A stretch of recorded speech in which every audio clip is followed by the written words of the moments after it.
कलवरी पर यीशु हुआ, कलवरी पर यीशु हुआ, कलवरी पर यीशु हुआ, कलवरी पर यीशु हुआ, कलवरी पर यीशु हुआ।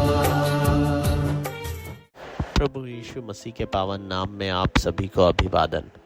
यूहन्ना रचित सुसमाचार उसके 3 अध्याय में हम एक फरीसियों में से निकोदेमुस नाम के एक मनुष्य के विषय में पढ़ते हैं, जिसके विषय में बाइबल कहती है कि वह यहूदियों का सरदार था और निकोदेमुस प्रभु यीशु मसीह से मिलना चाहता था।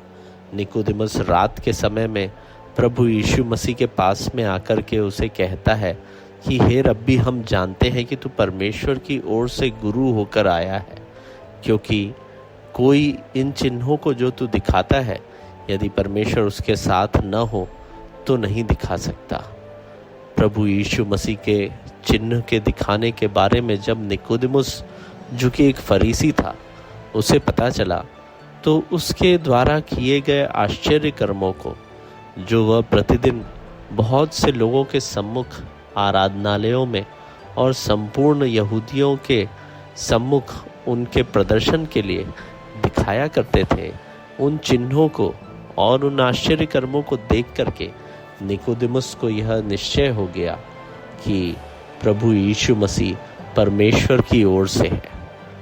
निकोदेमुस प्रभु यीशु मसीह से यह कहते हैं कि हे रब्बी, हम जानते हैं कि तू परमेश्वर की ओर से गुरु होकर आया है, क्योंकि जो चिन्ह तू हमें दिखाता है, यदि परमेश्वर उसके साथ न हो तो कोई भी उन चिन्हों को दिखा नहीं सकता।